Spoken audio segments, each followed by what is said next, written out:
to my channel. This is part 2 of the Range Rover video. In this video I go through a little bit more into the diagnostics. I run the diagnostics on the car, go a little bit more further into the actual fault, do some investigations. So please remember to subscribe, like the video, comment below. Let's get on. I've got a Range Rover here. It's a 2002 l322. It's a 4.4 petrol V8. It's got a problem with the automatic gearbox. It's in limp mode, trans prog failure. Let's see if I can.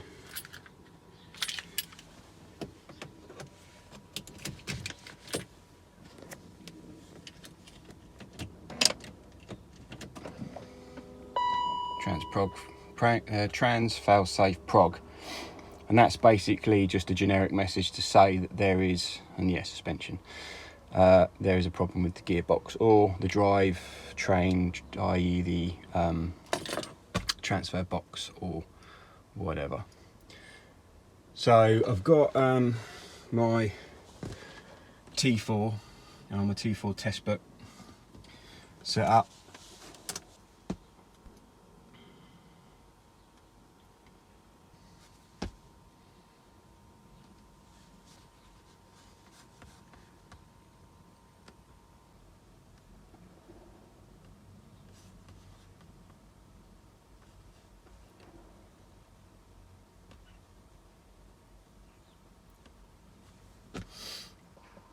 Okay, so it's just communicating with the car now.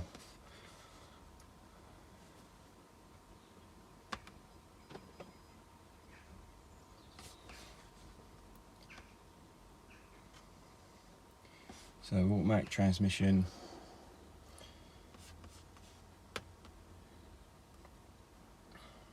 It tells you there, part number, the code and index, software number, year of manufacturer. So it's obviously 2001. It's a very early car. Week of manufacture, obviously it's week 50, so it's late 01. So we've got fault code diagnostics.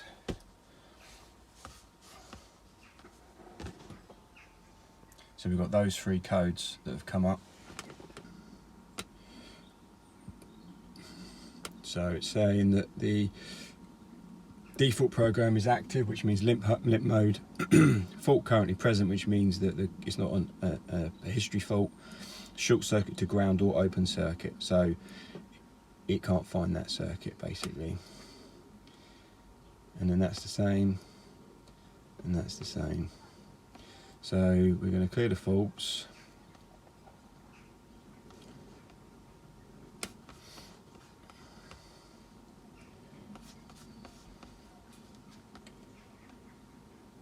There were no stored fault codes.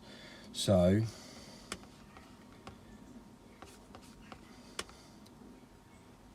if we cycle the ignition, I just want to see whether they come back, straight back.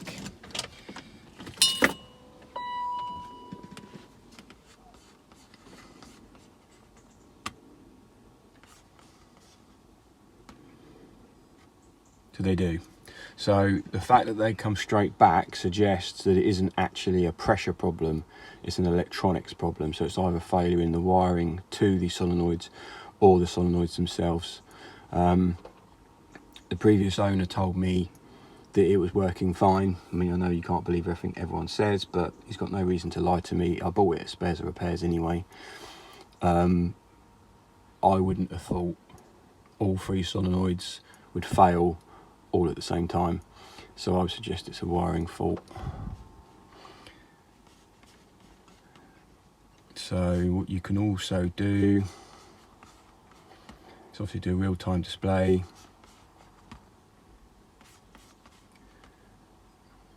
And look at all the pressures and solenoids and stuff like that. So okay, some live data, ignition on, in park. So I'm going to start it.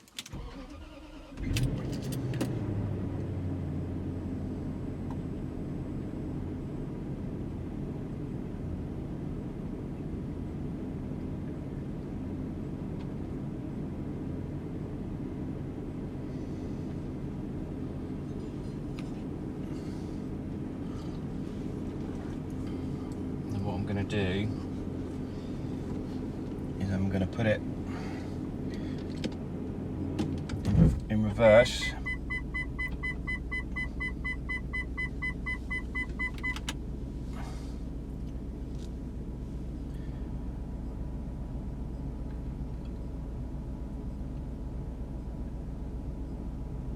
And then into drive.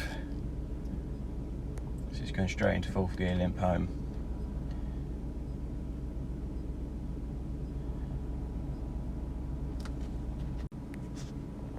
And what I don't understand is that surely they should move, but they don't.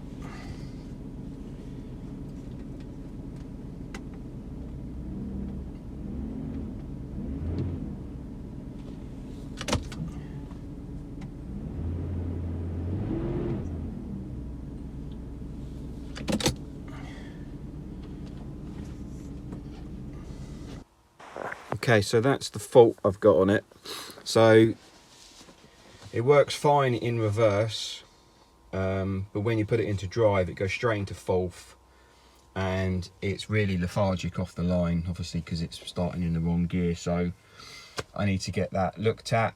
First of all, I'm going to try the multi-plug on the actual gearbox itself, just to make sure that all of the pins are all correct connected, there's no water or corrosion in it.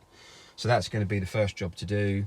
Then secondly, I'm going to consider dropping the pan on the gearbox, checking the oil level probably before I do that. Worst case scenario, I'm hoping that it is just either the actual actuators or the valve block, which looks like it's relatively easy replaced. It just bolts onto the bottom inside the gearbox. So if I can find an appropriate second-hand one that will just sort of just bolt in, do a fluid change, and that will solve the problem. This has already had a replacement gearbox in it, I don't know, 10 years ago, maybe 143,000 miles now, and I think it was done at 101,000, something like that. It's had a replacement gearbox. It looks like a brand new gearbox is from the receipt that I can see. So it doesn't mean anything, does it really? But I'm hoping it's not the gearbox. If it's the gearbox, I ain't doing anything with it. I bought this cheap, knowing it had the transprog up there, but I've had that on a few Range Rovers before, and it's always been something simple like the transfer box motor or something like that, mainly on the GMs. So yeah, so I was until I looked this up, I was unaware of this at the time. So what happens is the fail-safe mode for the gearbox, built into the gearbox, is it doesn't need it doesn't even need any electrical power to work. So if it doesn't get any electrical power, it defaults into maximum pressure, and its default gear is 4, which it's always in when it's off. So basically that's how it goes into limp mode when it hasn't, you know, the ECU goes down or there's some kind of control or electronics problem.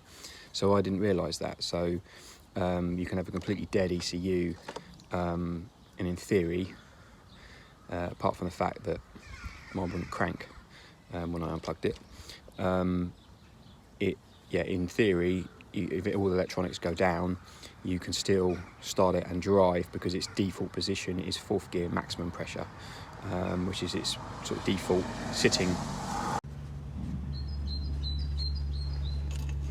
Right, so I'm underneath the Range Rover now. This is the automatic gearbox. And this is the transfer box on the end. It's not coming up with any codes for the transfer box. I know these are going to be an issue, but there's no codes on that. So I'm eliminating that, and you can just see the plug up there. So I've already had it off, but there's a little lever up the top there. I don't think I'm going to be able, am I going to be able to do this? I need my hand where the camera is. That slides down, so you pull that. I don't want to get my hand in there. I'm going to have to go in front of the camera. So you put up there, and you pull, you rotate it anti-clockwise, so it comes down like that. So that pushes up, and then you pull it out, and that's the plug in there. That all looks fine, and in there looks fine. I sprayed a bit of contact cleaner in there to give it a good dosing, and I've unplugged it and plugged it in a few times, so it just locates in, and then pushes up like that. So we'll read the codes again and see what happens, but I don't think it's that. I mean, that plug looks fine to me. So, but yeah, so that's the first stage. That's basically it, really.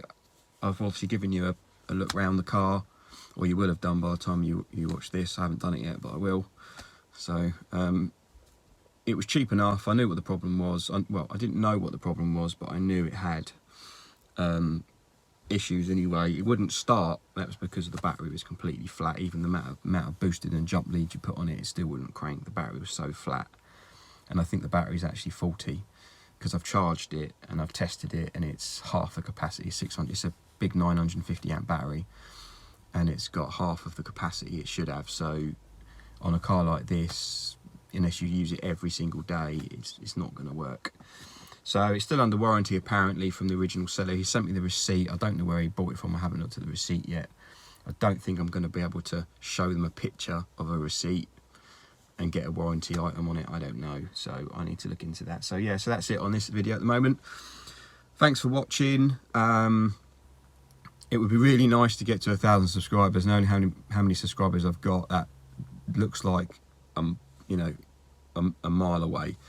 But you know, people are subscribing, you know, every so often people are subscribing, and if I keep putting out content, people, hopefully this is watchable, and I'm not annoying the tits off of everybody. Yeah, just get those. It'd be nice to get to 1,000, because that, you know, that would just mean it would make it. At the moment, I'm just doing it for the sake of doing it, and if I could get the subscribers up there to, you know, closer to or coming to 1,000, or they keep increasing, I might think, you know, this is actually worth doing more, because I forget to get out. I do so much stuff all the time. Like when I pick this up, I mean, oh, I must get the camera out, and then I forgot. And so it's not really YouTube's on the back of my mind. It's not really the forefront of my mind.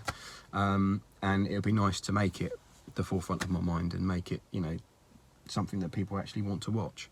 So anyway, like, subscribe, comment, and I'll see you next time.